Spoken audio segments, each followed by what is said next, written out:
Assalamualaikum warahmatullahi wabarakatuh. Waalaikumsalam warahmatullahi wabarakatuh. Bismillah, alhamdulillah, wassalatu wassalamu ala rasulillah, miftahi babi rahmatillah, adada ma fi ilmillah, salatan wa salaman daimaini bidawami mulkillah, wa ala alihi wa sahbihi wa mawalah, wa la hawla wa la quwata.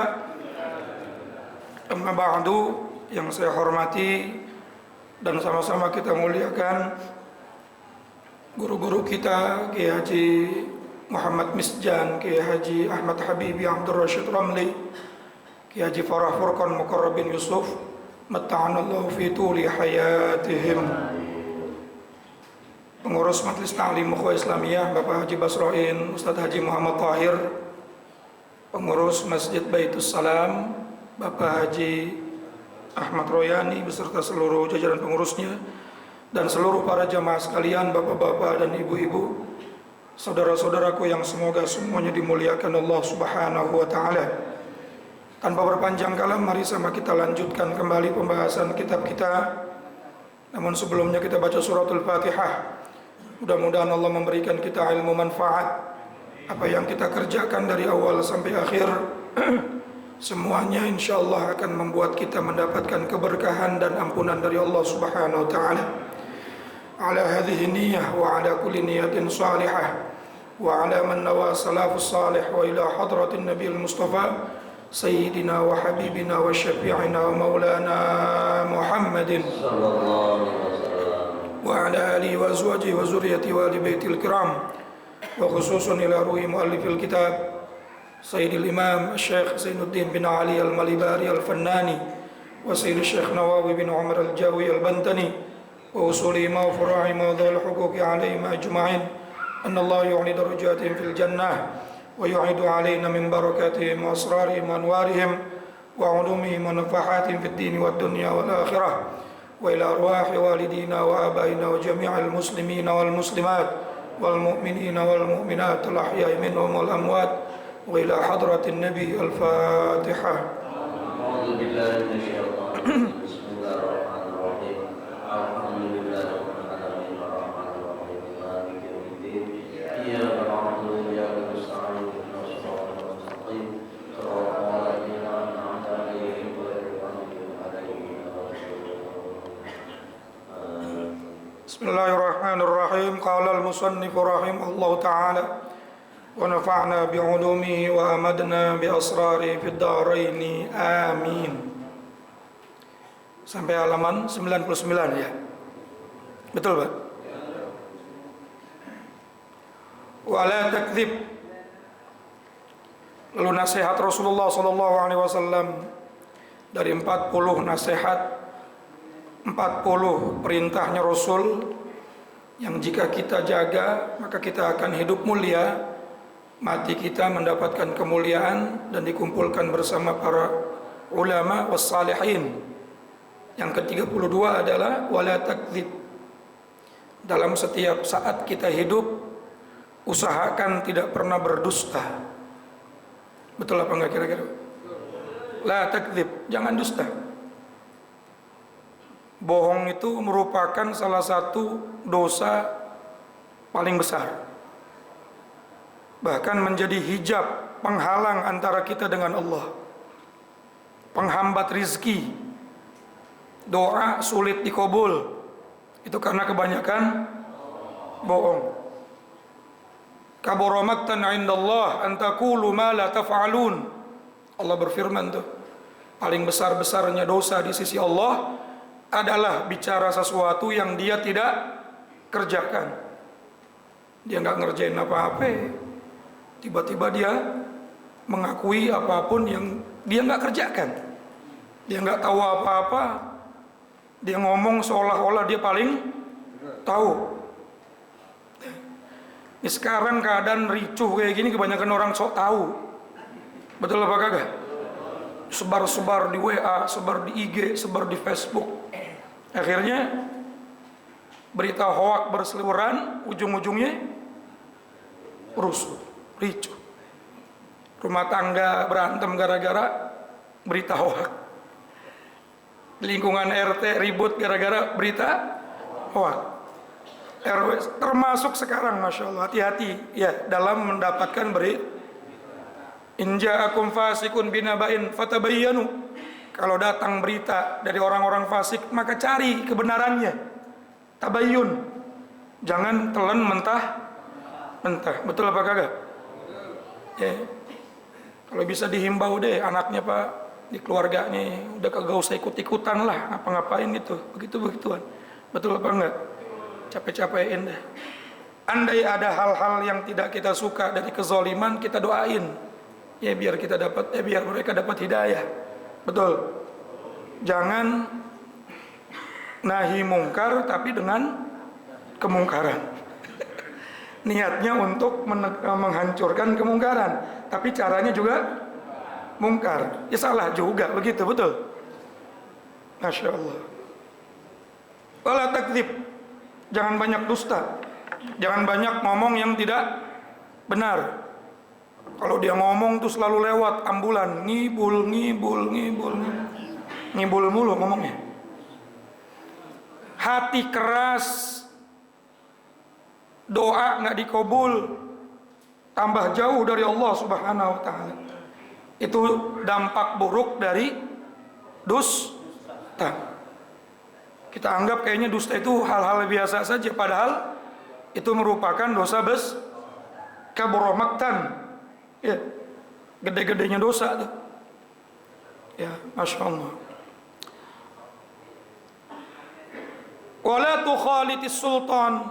Kemudian yang nomor 33, janganlah kamu terlalu bergaul dengan penguasa. Nabi yang nyuruh Pak. Ya. Menjaga hubungan baik bagus, tapi intens bergaul ojo. Ya, apalagi ustadz tiap hari ngopi sama pejabat, ya kurang bagus. Ya. Dalam kitab Kifayatul Atskiya wa Minhajul Asfiya diperbolehkan kita itu datang kepada para penguasa hanya dengan tiga alasan. Yang pertama, limasalih, untuk memberikan solusi terbaik, untuk memberikan nasihat. Yang kedua, lidat fil bala, untuk mencegah bencana yang lebih besar. Ya, seperti semalam alhamdulillah tuh banyak teman-teman ustadz, teman-teman dai Kamtibmas yang bantuin di Polres menghalau daripada pendemo-pendemo yang ternyata bukan orang Jakarta Utara tuh. Alhamdulillah akhirnya aman. Boleh tuh kita datang demi untuk apa? Meredam daripada kejadian yang supaya tidak menjadi besar. Kalau rusuh siapa yang rugi? Masyarakat juga. Betul apa kagak? Kerja kagak bisa, anak-anak sekolah kagak bisa, ngaji ntar juga nggak bisa. Ekonomi tambah hancur. Betul apa enggak? Nah boleh datang tuh dalam rangka apa? Meredam daripada kemudorotan yang lebih besar. Dan yang ketiga, untuk memberikan pengobatan, atau misalnya dia sakit, kita kasih doa biar sehat dan lain sebagainya. Selebihnya jangan terlalu deket, dikit-dikit datang, cair. Jangan, kecuali 3 hal tadi itu ya, datang untuk ngasih nasihat. Yang kedua, untuk mencegah kemudorotan yang lebih luas. Dan yang ketiga, ya kalau dia butuh kita obatin dan lain sebagainya. Nabi yang nyuruh Pak. Padahal Nabi adalah pemimpin seluruh pemimpin. Jelas kira-kira nih. Wada'il batil. Kemudian tinggalkanlah kebatilan. Segala bentuk macam perbuatan yang bertentangan dengan syariat, perbuatan yang merugikan orang lain, itu merupakan kebatilan. Ini bulan Maulid Pak, katanya cinta sama Nabi. Betul, cinta sama Nabi itu dalam Quran, qul in kuntum tuhibbunallah fattabi'uni. Katakanlah wahai Muhammad, jika kalian memang cinta kepada Allah, fattabi'uni, ikuti aku. Bukti cinta kepada Nabi adalah mengikuti ajaran baginda Nabi sallallahu alaihi wasallam. Ini 40 hadis arba'in, ya. Itu adalah perintahnya Nabi, buktikan dong. Ya, da'il batil, perkara-perkara yang bertentangan dengan syariat, perkara-perkara yang dapat merugikan orang lain, itu merupakan kebatilan. Segala sesuatu, baik ucapan atau perbuatan. Bahkan Nabi bersabda dalam sebuah hadis sahih, dalam Sahihul Bukhari, al-muslim, orang Islam itu man salimal muslim min lisanih wa yadih, adalah orang Islam yang bisa menyelamatkan orang Islam lain, orang lain dari mulutnya dan dari perbuatannya. Kita baru dianggap orang Islam yang benar, kata Nabi, kalau mulut kita nggak nyakitin orang, kalau perbuatan kita nggak ngerugiin orang. Itu baru umatnya Nabi tuh, ngomong nggak nyakitin, berbuat nggak ngerugiin. Ini mah giliran ngomong nyakitin baik, giliran berbuat pasti aja ada yang dirugiin. Terus kita mau ngaku, ana ummatuka ya Muhammad, saya umat kamu wahai Muhammad. Kata Nabi, sopo kue. Akhirnya Nabi nanti berpaling dari kita. Betul. Dulu ada seorang ulama namanya Abdullah ibn Mubarak. Syekh Abdullah bin Mubarak ini punya tetangga orang Yahudi, Pak. Ini Yahudi hasut bener sama Abdullah bin Mubarak. Sepitengnya itu dialirin ke halaman rumahnya Abdullah bin Mubarak. Bayangin, Pak, saking apa? Hasut, benci. Tapi tiap pagi Abdullah bin Mubarak bilang sama santrinya, beresin tanpa kamu balas. Diberesin, dibersihin, nggak pernah dibalas. Tapi tiap hari begitu. Dibalas sama Abdullah bin Mubarak kalau dapat parcel misalnya tuh, habis maulidan gitu ya. Habis ngaji atau dapat dari tamu, ada makanan dan lain sebagainya, dibagi sama tetangganya Yahudi yang tiap hari nyakitin dia. Kira-kira kita bisa gitu apa kagak tuh? Ada tetangga kita nyebelin banget, kalau kita masak rendang kita kirimin rendang, bisa? Hah? Kacau. Akhirnya ini Yahudi ngomong sama Abdullah bin Mubarak, ya Abdullah, ya Ibnul Mubarak, tiap hari kamu saya sakiti karena saya benci dengan kamu. Tapi apa yang aku dapatkan dari kamu? Kamu malah membalas saya dengan kebaikan. Kamu kirim saya makanan, kamu kirim saya kebaikan-kebaikan yang banyak. Kenapa engkau lakukan itu? Orang hasut, Pak, kalau dibalas dengan kebencian tambah benci. Tapi kalau dibalas dengan kasih sayang, luluh dia itu. Luluh tapi kesel. Sialan doangan nih orang. Dipancing-pancing bukan benci, malah tambah ngasih. Pak, akhirnya Abdullah bin Mubarak berkata, Rasulku, nabiku pernah bersabda, man kana yu'minu billahi wal yaumil akhir falyukrim jarahu. Siapa orang yang mengaku beriman kepada Allah dan hari akhir, maka muliakanlah tetangga. Saya nggak mau nanti Nabi berpaling sama saya di yaumil kiamah gara-gara saya nggak muliain tetangga. Kamu tetangga saya, walaupun kamu berbuat zalim, maka saya akan terus berbuat baik sama kamu supaya saya dapat senyumnya Nabi saya di akhirat nanti. Subhanallah. Allahumma sholli ala Muhammad. Kalau kita mah kagak. Ada yang buang muka, kita tampol. Ya Allah, kalau ada yang kirim kita fitnah, lempar kita ucapan-ucapan kasar, lempar bunga apa sama pot-potnya, jangan juga ya. Nah, jadi coba nih kita pikirin lagi, kita ini umat Nabi Muhammad. Dulu ada sahabat, Pak, ada sahabat bulan puasa cium istrinya, cium Ramadan siang-siang cium istrinya, nggak sampai jima. Nggak sampai jima. Tiba-tiba mimpi dia. Pada saat dia mimpi, dalam mimpinya Rasulullah berpaling, dipanggil nggak mau noleh. Bangun tidur udah kayak kiamat, langsung buru-buru datang kepada Rasulullah. Nanya sama Rasulullah, ya Rasulullah, saya dosa apa sama engkau ya Rasul? Kenapa emangnya? Semalam saya mimpi engkau bertemu dengan saya, tapi engkau tidak menoleh kepada saya, berpaling dari saya. Rasulullah senyum tuh. Emang ente ngelakuin apa? Tuh. Saya kayaknya nggak melakukan apa-apa ya Rasulullah. Saya puasa hari ini. Coba ingat-ingat lagi. Oh iya, saya cium istri saya, tapi saya nggak sampai jima ya Rasulullah. Karena mungkin bininya habis mandi gitu ya, cakep. Akhirnya dicium.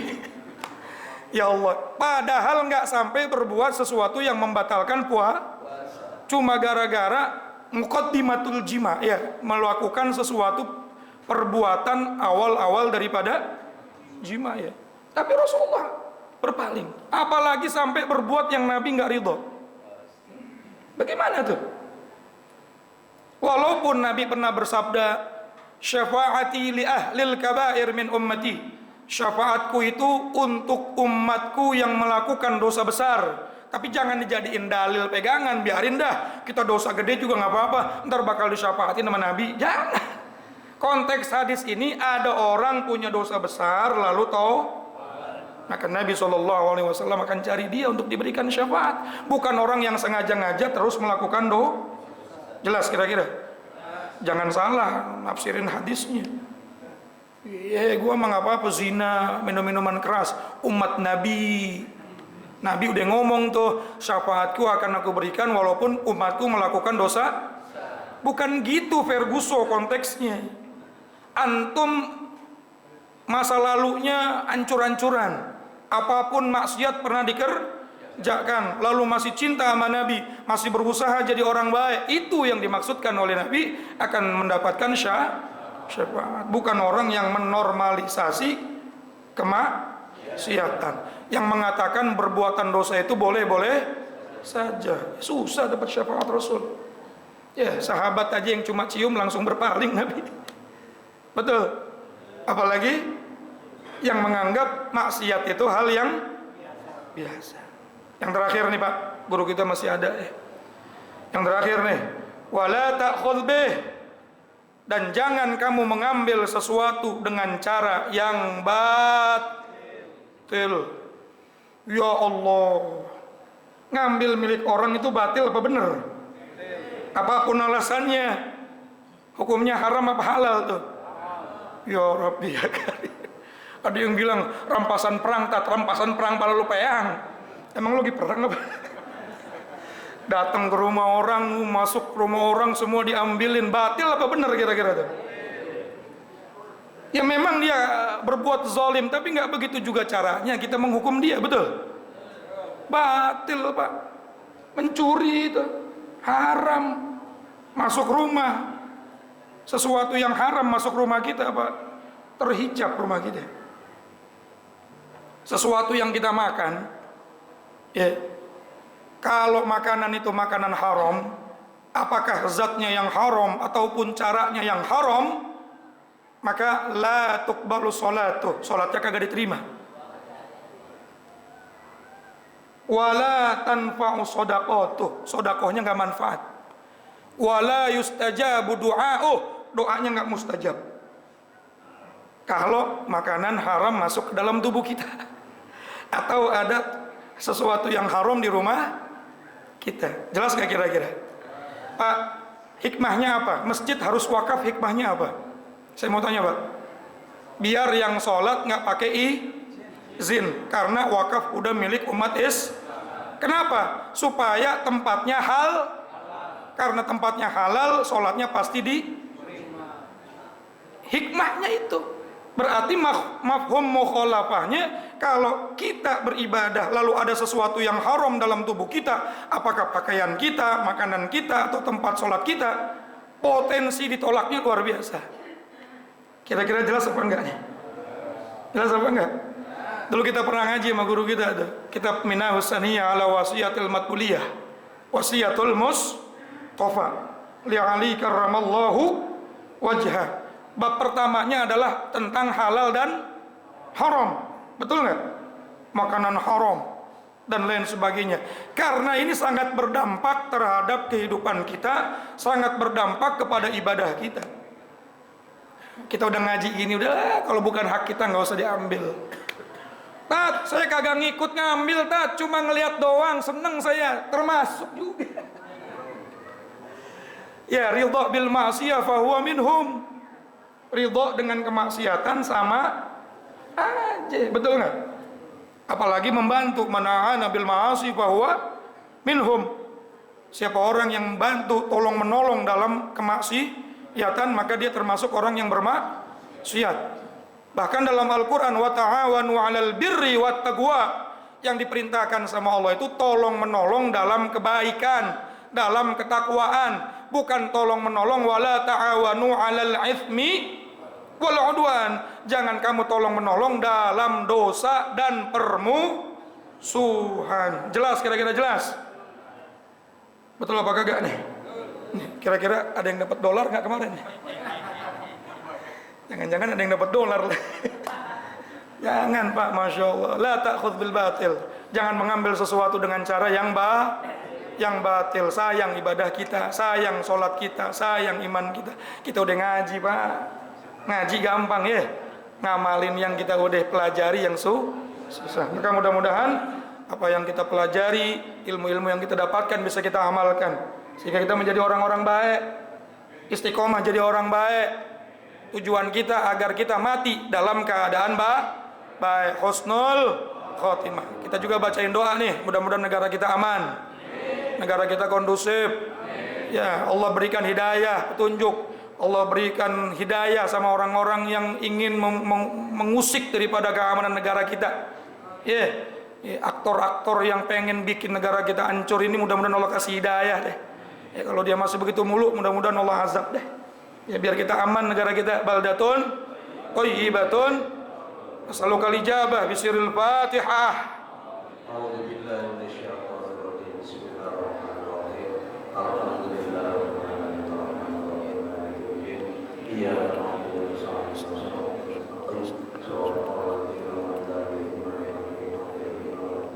Rabbi ghfirli wa liwalidayya amin. Hadanallahu wa iyyakum ajma'in. Assalamualaikum warahmatullahi wabarakatuh.